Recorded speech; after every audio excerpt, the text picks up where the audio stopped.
Dasarnya saya melihat perubahan anggaran ke arah anggaran kesehatan yang lebih tinggi untuk penanganan COVID-19 itu adalah hal yang tidak terhindarkan karena ini merupakan hal yang sangat material untuk menentukan arah dari perkembangan perekonomian Indonesia ke depannya. Saya menyambut baik adanya perubahan anggaran ini dan memang kita harapkan dengan peningkatan anggaran kesehatan ini bisa membantu kita untuk menghadapi pandemi COVID-19. Tapi di sisi lain, pemerintah juga jangan lupa untuk mempertinggi juga anggaran bansos.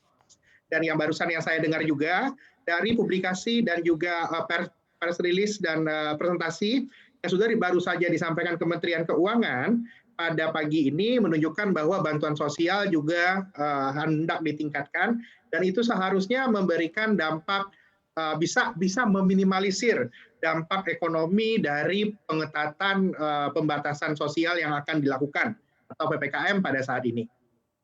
Kalau dari sisi bansos sendiri, Anda punya catatan selama ini penyalurannya atau misalnya bentuk atau skema bantuan sosial seperti apa sih yang paling cepat efeknya untuk menahan dampak negatif dari PPKM darurat?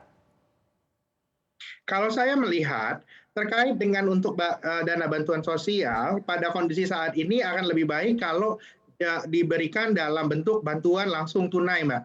Langsung memberikan cash transfer kepada masyarakat. Jadinya masyarakat bisa menentukan item-item apa saja yang hendak mereka beli juga. Dan ini juga seharusnya bisa juga di sisi lain juga membantu real sektor secara merata. Karena kalau seandainya kekurangannya kalau barang untuk bansos ini ditentukan sebelumnya, kita itu tidak serta-merta bisa 100% match dengan apa kebutuhan yang ada di masyarakat. Karena tujuan yang paling penting selama kondisi PPKM ini adalah untuk mempertahankan daya beli yang dimiliki oleh masyarakat.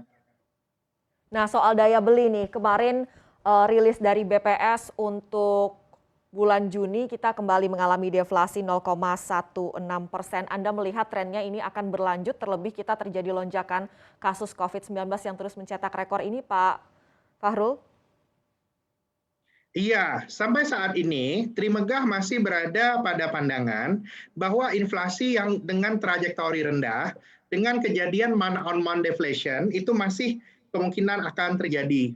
Dan dengan adanya kejadian kenaikan COVID-19, saya melihatnya ke depannya inflasi akan tetap rendah yang sebenarnya mencerminkan adanya peralihan dari daya beli masyarakat dan peralihan perilaku. Karena itu kita masih melihat penurunan harga atau potensi adanya beberapa bulan yang deflasi masih kemungkinan akan terjadi dalam beberapa bulan ke depan. Nah, disinilah fungsinya bantuan sosial dari pemerintah yang langsung menjangkau masyarakat kalangan menengah ke bawah yang membutuhkan support konsumsi itu sangat dibutuhkan. Semakin besar bansosnya akan semakin cepat kita keluar dari lingkaran deflasi yang sedang terjadi saat ini. Jangan lupa install aplikasi CNBC Indonesia di App Store maupun di Play Store untuk mendapatkan informasi dan perkembangan terkini dari berita-berita ekonomi dan bisnis.